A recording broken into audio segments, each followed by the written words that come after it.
Salut tout le monde, moi c'est Lodi. Alors sur cette chaîne, on parle de développement personnel et on parle de challenge. Alors sur ma dernière vidéo, je vais vous parler de ma love story en vacances à New York. Et là, actuellement, je suis à Wimbledon en UK parce que j'ai été obligée de partir de New York en fait à cause du coronavirus. Parce que aux États-Unis, comme tout le monde a pu le voir sur les réseaux sociaux, dans les infos, tout ça. Malheureusement, le président américain a pris des mesures assez tardives et je pense que les Américains n'ont pas du tout pris conscience de l'ampleur du coronavirus et tout est allé très vite et tout le monde a été surpris et tout est parti très très vite et la situation s'est dégradée. Donc, tout le monde a vu les mesures tardives qu'a pris Trump. Et du coup, on s'est retrouvés en une semaine. Ça a pris une tournure, mais vraiment incroyable. En une semaine, il a décidé de fermer. Et déjà, il a commencé par les restaurants, après les restaurants et bars.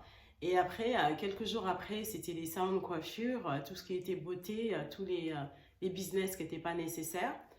Et en quelques jours, on s'est retrouvés bloqués à New York, plus rien à faire, tout était fermé et les gens commençaient à s'alarmer, comme dans certains pays européens, même ici au Royaume-Uni. C'est-à-dire que les gens, ils allaient faire les courses. Oui, en fait, tout le monde allait faire ses courses et remplir ses caddies à ras-bord. Et du coup, on s'est retrouvés très très vite, comme dans certains pays d'Europe et même ici au Royaume-Uni, c'est-à-dire à court de masques, à court de gel pour désinfecter. Vraiment, la situation a commencé à devenir de plus en plus stressante et de plus en plus tendue.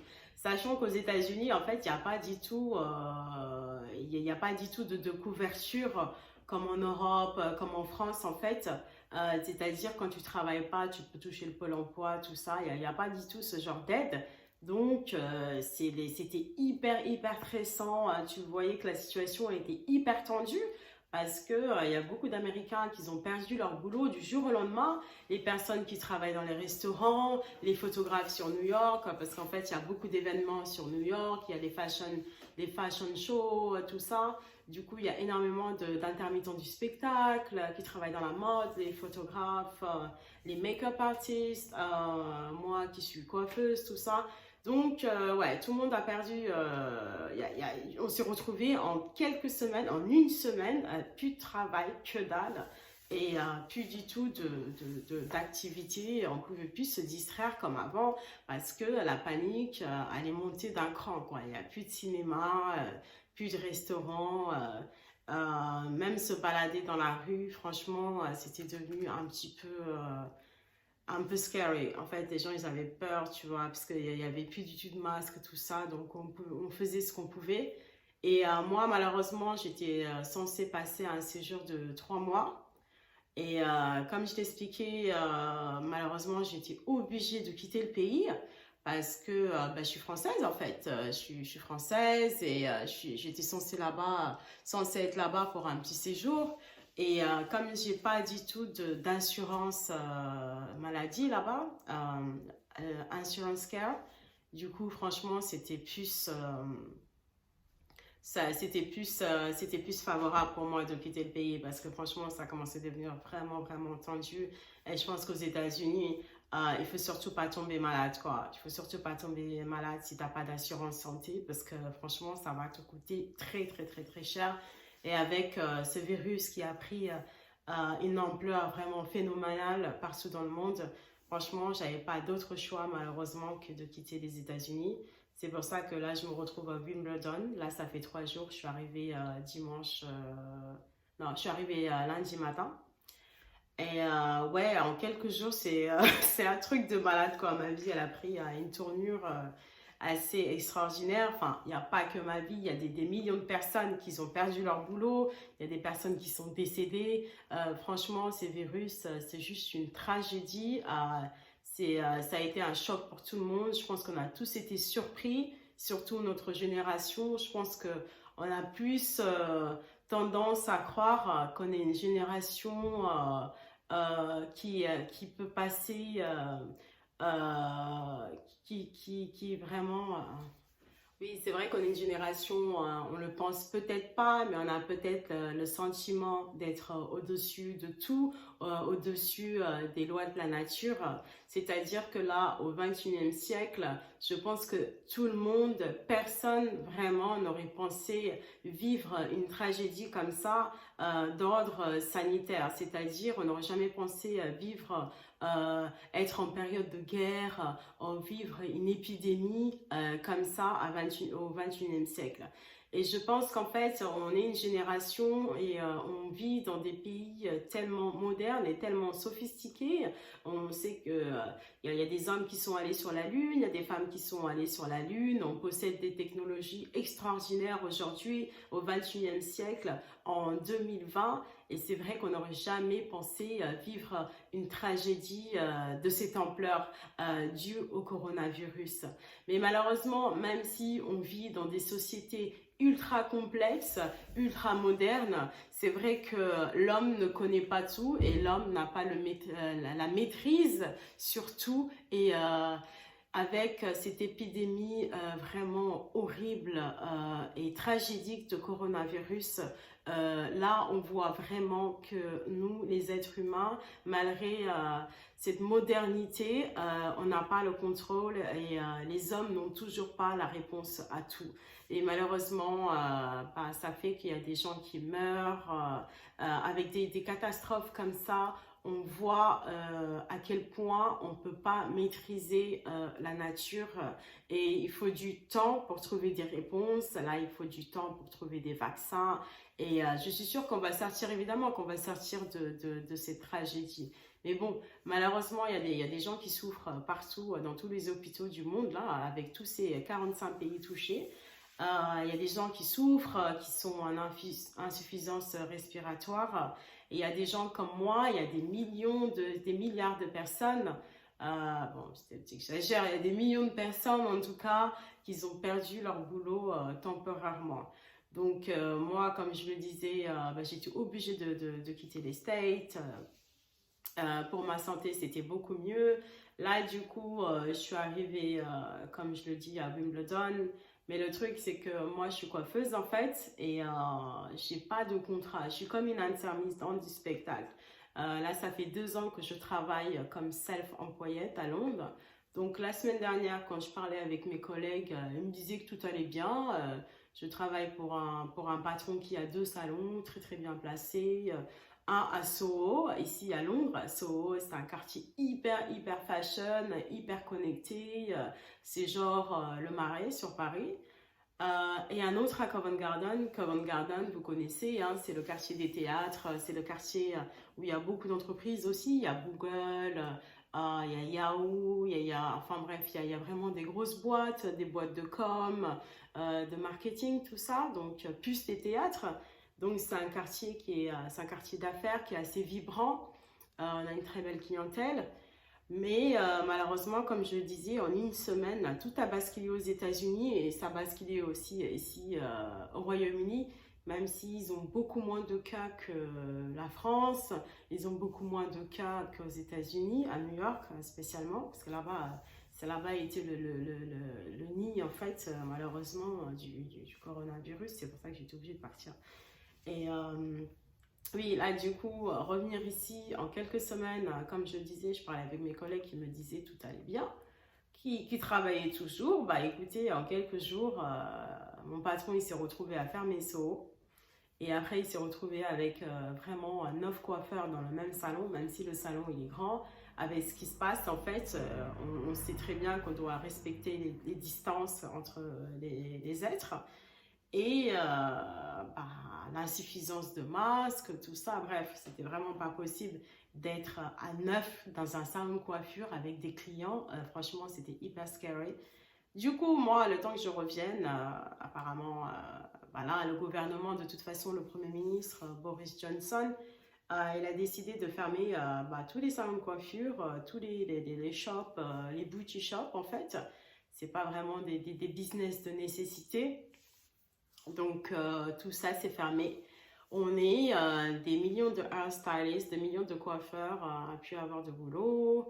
Je ne parle pas juste des coiffeurs, évidemment, ça peut, en France, partout aux États-Unis, ici, il y a les restaurateurs, les hôteliers, enfin bref, on a tous perdu, on a tous perdu notre boulot temporairement, et on est tous obligés de rester chez soi pour pas propager les virus à grande vitesse. Donc, ouais, la semaine dernière à New York, cette semaine, je suis au Royaume-Uni. Mais franchement, après 3 jours à Wimbledon, là on est mercredi, je pense qu'en fait c'est plus Wolfie for me. Pour moi, en fait, si je repars en France, à Paris, j'ai ma soeur qui habite en banlieue parisienne, chez mes parents, thanks God, ils ont quitté la France au mois de février, c'est-à-dire qu'ils avaient prévu de partir en vacances en Afrique pour quelques mois, donc ils sont partis là-bas. Bon, même si là-bas aussi, il y a des personnes qui sont affectées malheureusement, exemple au Sénégal, mais ça reste des cas, ça reste très peu de cas vu au nombre de cas ici en Europe, aux États-Unis et ce qu'on a pu voir en Chine. Mais bon, malheureusement, comme je le disais dans une autre vidéo, je parle anglais, tout ça, j'espère que ça ne va pas s'empirer en Afrique parce que je pense que sur ce continent, on a déjà pas mal de problèmes, mais vraiment hyper sérieux depuis des années qu'on n'arrive pas à résoudre. Donc là, ce serait vraiment une grosse catastrophe sanitaire pour les Africains. Donc vraiment, je prie de tout mon cœur. J'espère que ça va pas s'amplifier sur le continent africain. J'espère que ça va pas s'amplifier partout dans le monde, mais vraiment sur le continent africain, vous connaissez la situation de certains pays et vraiment, ce serait vraiment un désastre. Et là, vraiment, je ne vous cache pas que franchement, je pense qu'on est tous les Africains du monde entier, même ceux qui ne sont pas africains, on a vraiment peur d'une catastrophe sanitaire sur l'Afrique. L'Afrique, c'est pas un pays, c'est un continent, donc c'est énormément de pays, c'est 53 pays, c'est des millions et des millions de personnes, donc ce serait vraiment une catastrophe, et je prie de tout mon cœur. J'espère que vraiment c'est le fait que quelques pays comme l'Égypte, l'Afrique du Sud, le Sénégal, tout ça, ils ont fermé les frontières. J'espère que ça va mobiliser tout le continent à fermer les frontières et que ça va ralentir un petit peu le virus et après complètement éradiquer les cas qui sont sur place. En Europe aussi, j'espère que ça va être pareil. Évidemment, je vis en Europe.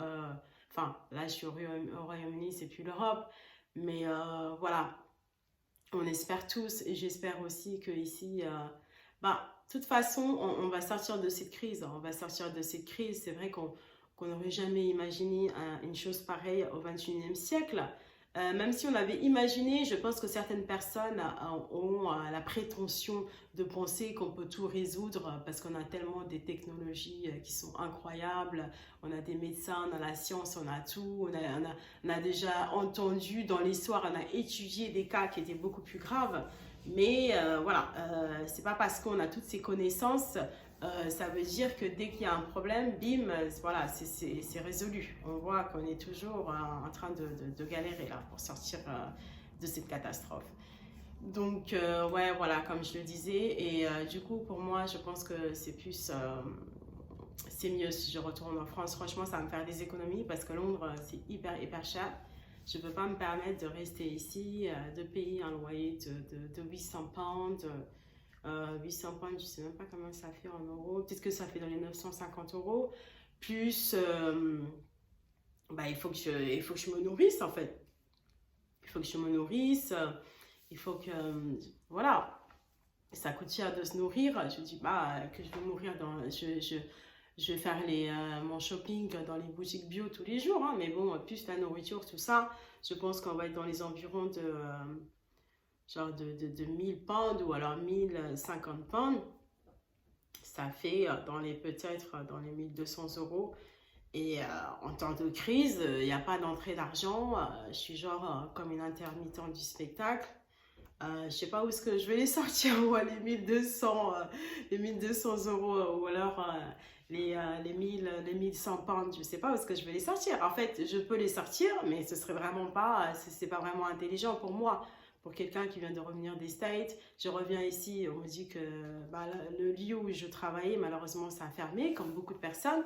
Donc, je pense que c'est mieux pour moi, comme on dit, cette expression genre, enfin, je me mets trop vert. Chez ma soeur, c'est pas vraiment. Ah, enfin, si, elle habite à Juilly de Moutier, c'est c'est au vert, mais aussi, bon, de toute façon, la France, c'est la quarantaine qui m'attend, hein. C'est la quarantaine qui m'attend.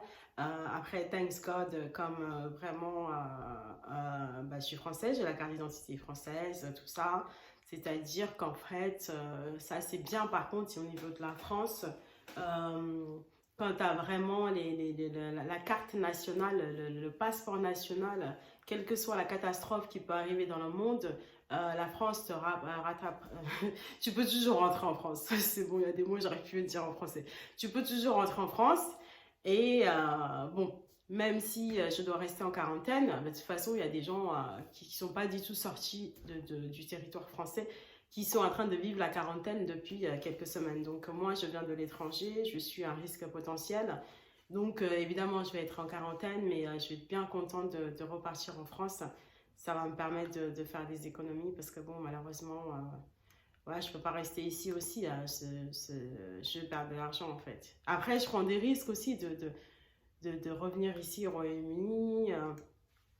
Ça va, j'ai l'air bien importante. Et de repartir en France, que la situation s'aggrave, s'aggrave en France, parce que je sais pas pourquoi, on dirait que les Français, ils écoutent pas. Il y en a, ils n'écoutent pas du tout les restrictions, il y en a qui sortent, tout ça. Donc bon, malheureusement, le virus se propage. Et apparemment, c'est hyper scary de prendre les transports en commun. Mais bon, j'ai pas trop le choix. Voilà, je pense que je prends des risques aussi de rentrer en France, hein, parce que là-bas, c'est encore pire qu'au Royaume-Uni. Mais voilà, de toute façon, dans la vie, qui tente rien à rien, tous les jours, on prend des risques, quand même en sortant de chez soi. On ne sait jamais ce qui peut arriver. Hop, une voiture, tu vois, et voilà, tu peux avoir un accident partout. De toute façon, on ne sait jamais ce qui peut arriver dans la vie. En tout cas, tout ça pour dire que franchement, on est tous dans la même galère. Même les gens qui ont toujours leur boulot et qui peuvent faire du télétravail, je peux vous dire que c'est pas évident. Moi, par exemple, ma soeur, elle fait du télétravail. Elle travaille dans un bureau, en fait, d'assurance vie. Donc, ils les ont pas du tout lâchés. Elle doit se réveiller comme si elle allait au boulot. Elle a son code, elle se connecte. Des fois, ils sont des centaines et des centaines de personnes à se connecter. Donc, des fois, la connexion, elle n'est pas bonne. Elle doit quand même faire son boulot. Elle prend sa pause à la maison comme si elle était au bureau, tout ça. Donc, je peux vous dire que pour certaines personnes, c'est pas évident. D'autant plus que, voilà, elle est mère célibataire, elle a son fils, tout ça. Il y en a qui sont pas mères célibataires, il y en a qui ont leur conjoint peut-être. Mais c'est la même galère, quoi. Si tu as les enfants à côté, c'est vrai que c'est pas évident. Les enfants, ils comprennent pas aussi. Voilà, tu es à la maison, voilà, c'est comme si tu dois t'occuper de ton foyer, en même temps, tu dois faire ton boulot. Donc, c'est pas du tout évident. Même pour les gens qui ont toujours leur boulot et qui peuvent le faire online. Mais voilà, on est tous dans la même galère. On est tous forcés d'être en quarantaine pour le bien de tous. Et c'est vrai que psychologiquement, c'est vrai que ouais, ça peut faire bizarre. Moi, personnellement, voilà, ça fait pas. Je peux pas dire que je suis en quarantaine, parce que là, comme je suis revenue, là-bas, voilà, au States, j'avoue, je me baladais normalement. Bon, j'étais pas non plus imprudente. J'avais mon masque, j'avais des gants, tout ça. Voilà, je pensais avoir cette liberté ici au Royaume-Uni, mais bon, en quelques jours, ça a pris une tournure, voilà, assez, assez dense, une tournure assez tragique pour tout le monde. Donc, voilà, il y a des mesures qui ont été prises, et là, c'est pas la quarantaine à 100%, mais je pense que c'est conseillé de rester à la maison. Là, ça fait 3 jours que je suis venue. Bon, avec le décalage horaire, je connais pas forcément cette ville, Wimbledon. C'est une ville qui est très charmante. En tout cas, ma rue, en tout cas, elle est très charmante. Et il n'y a pas grand chose à faire, hein. Du coup, je fais juste ici, là où je vis, le Tesco et basta, quoi. Il y a pas grand chose à faire. En plus, avec le décalage horaire, bah, je suis un peu à jet lag, du coup, je passe mon temps à dormir. Et ouais, bah, je respecte les restrictions et je suis à la maison comme tout le monde. Oui, comme je disais, j'ai pas vraiment vécu la quarantaine, mais bah, ça commence petit à petit, quoi. Là, j'ai bien pris conscience que il n'y a pas du tout moyen de voir les amis. Il n'y a pas moyen d'aller à Oxford Street ou d'aller se faire une petite visite dans les galeries, tout ça. Là, ça rigole plus, là, parce que vraiment, il y a eu énormément de décès partout dans le monde, notamment en Italie, où la situation elle est vraiment tragique et dramatique. La situation est dramatique partout, mais dans certains pays, spécialement comme l'Italie, c'est vraiment c'est hyper dramatique. Je me demande pourquoi l'Union européenne ne fait pas quelque chose pour les Italiens d'ailleurs, parce que vraiment c'est une tragédie qui est en train de se jouer sous les yeux des Européens et j'ai le sentiment que personne n'aide des Italiens, personne n'aide des Espagnols.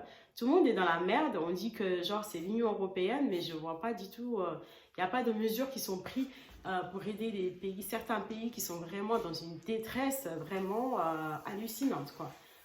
Vraiment, grosse pensée pour l'Italie, grosse pensée pour les Espagnols aussi. Et comme je le disais, bien sûr qu'on va sortir de cette crise, mais malheureusement, on ne sait pas combien de temps ça va prendre. On ne sait pas combien de temps ça va prendre. Je sais que ce n'est pas évident. Moi, personnellement, j'essaie de m'occuper comme je peux. Je fais des vidéos. J'essaie de ranger tout le bordel sur mon ordinateur, mes emails, mes photos, tout ça. Voilà, je lis, je fais de la méditation, du yoga, du pilates, voilà. Donc voilà, après moi je passe de pays en pays, donc j'ai pas forcément le besoin de nettoyer ma maison, de nettoyer mon appart, un truc comme ça, parce que de toute façon je vis que en location, je fais de la location là, c'est une maison en fait qu'on se partage, donc moi je suis là, j'ai 3 colocs qui sont anglais. Donc voilà, évidemment, il faut. Bon, je viens juste d'arriver, hein, donc il n'y a pas ce besoin de nettoyer. Je fais juste en sorte que ma chambre elle soit propre, tout ça. Donc ouais, voilà, moi c'est le moyen de m'occuper. Donc c'est de la lecture, méditation. Voilà, je me fais des bons petits plats healthy. J'essaie de manger vraiment sain. Voilà, vous savez que j'aime manger sain, tout ça. Voilà, je me fais des bons petits plats et j'aime méditer. En tout cas, vraiment, c'est vraiment une période assez difficile pour tout le monde. Mais aussi, ça a des mauvais côtés, ça a des bons côtés. Là, ça nous donne le temps de la réflexion parce qu'on ne sait pas selon les pays combien de temps ça va durer. Mais ça donne le temps de la réflexion sur la vie en fait, à savoir ce qui est vraiment important, à savoir quelles sont les priorités dans la vie. Et ça donne aussi le temps d'avoir une certaine réflexion pour tout le monde.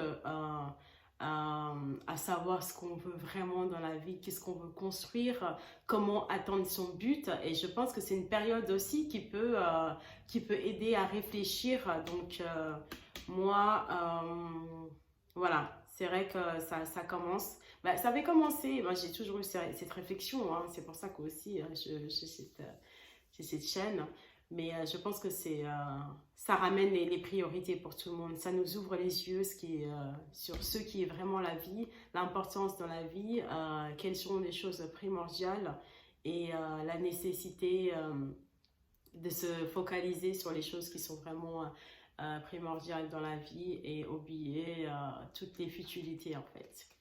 Donc, on est tous dans la même galère, quelle que soit notre situation financière, amoureuse, voilà.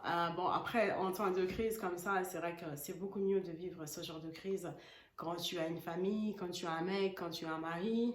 J'ai une grosse pensée aussi pour les personnes qui sont comme moi, qui passent peut-être de pays en pays, qui sont peut-être en mode Forrest Gump. Non, tu te réveilles, t'es là, tu te réveilles, t'es là, tu te réveilles, t'es là. Peut-être que la semaine prochaine, dimanche, je vais partir en France. Hein.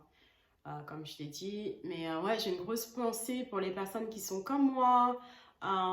Aussi parce que voilà, on est célibataire, même si tu as le soutien de la famille, tu as le soutien des amis, tout ça, mais c'est vrai que c'est pas évident parce que des fois tu te réveilles toute seule, t'as peut-être pas de compagnon à côté, voilà, tu as peut-être des distances, mais c'est des distances, je veux dire, tu as des connexions, mais tu des connexions sociales qui sont assez virtuelles. C'est-à-dire, tu vois les gens à travers un caméra, à travers un portable, tout ça. Et c'est vrai que quand tu te réveilles toute seule, tu prends ton petit déjeuner toute seule. Bon, je suis pas en train de faire le drama, hein, mais c'est vrai que quand tu te réveilles avec un partenaire ou alors avec des enfants à côté qui te câlinent, qui te font des bisous, c'est beaucoup plus...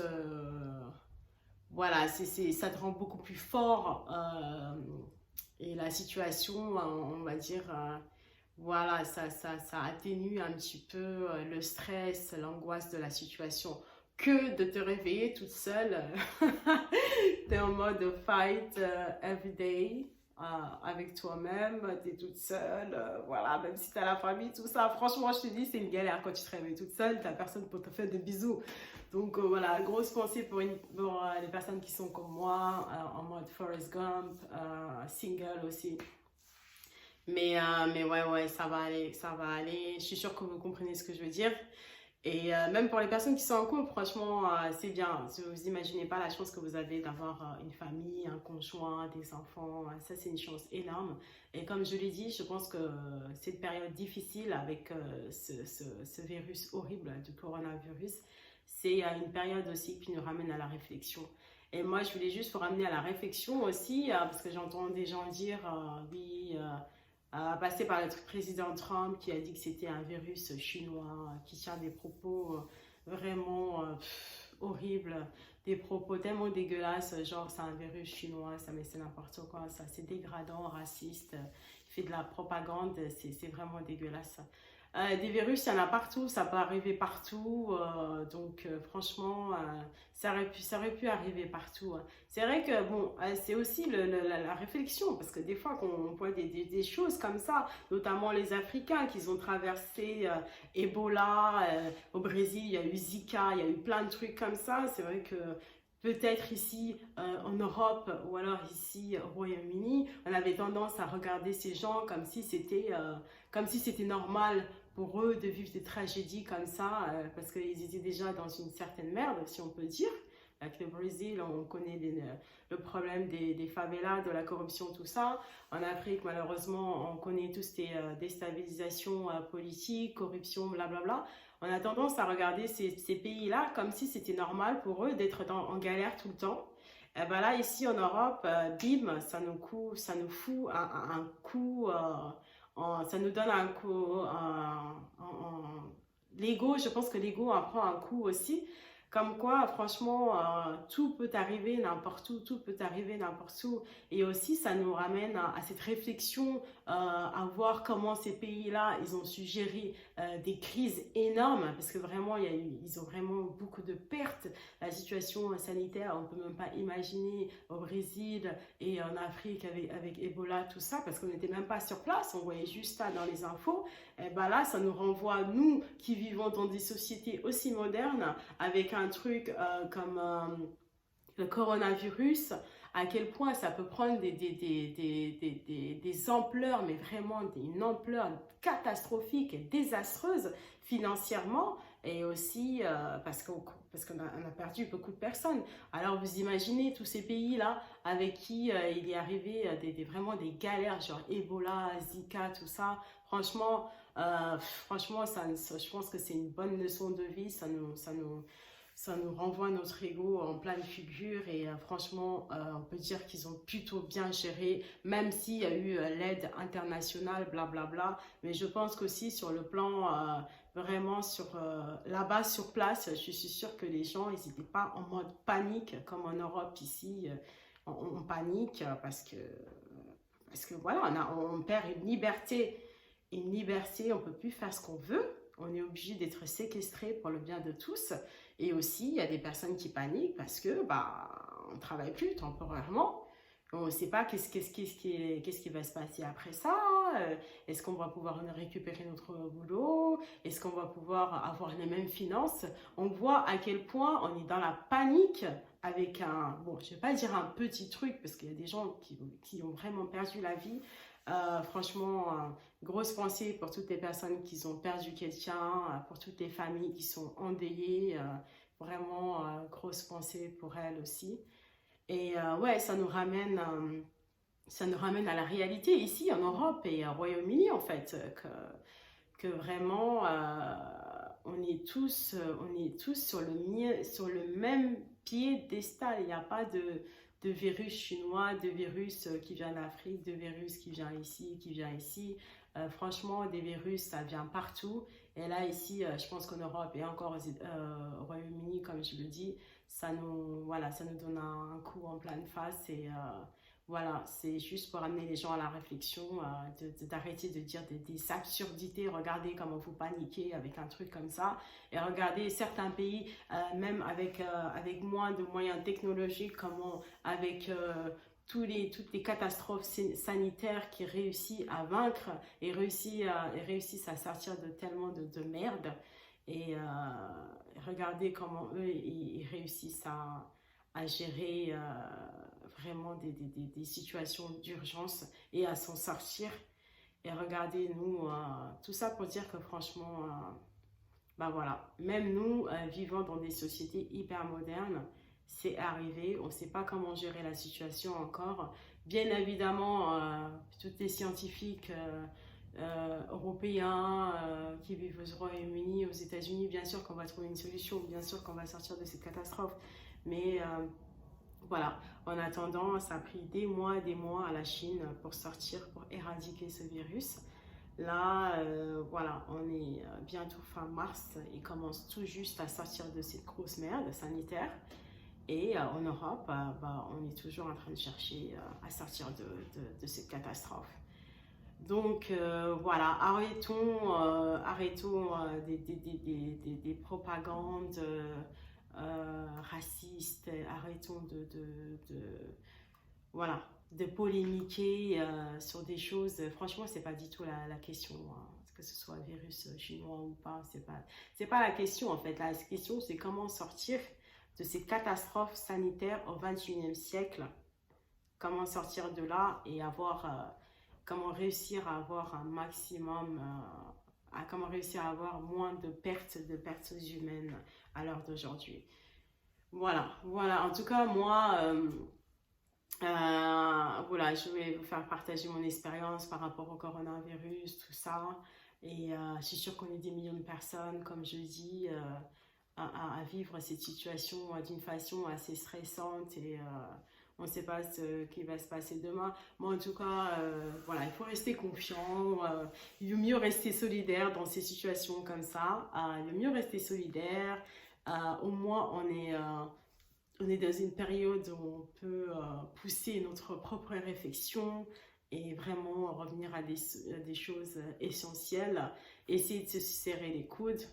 Donc voilà, mon conseil c'est voilà, faites attention à vous, écoutez vos gouvernements, quel que soit le pays où vous êtes, hein. Donc là, la restriction pour tout le monde c'est de rester à la maison, sortir que par nécessité, sortir avec des gants, mettre un masque, se laver les mains plusieurs fois. Vraiment, je pense que c'est des consignes qui peuvent sauver la vie, c'est des consignes qui sont hyper importantes.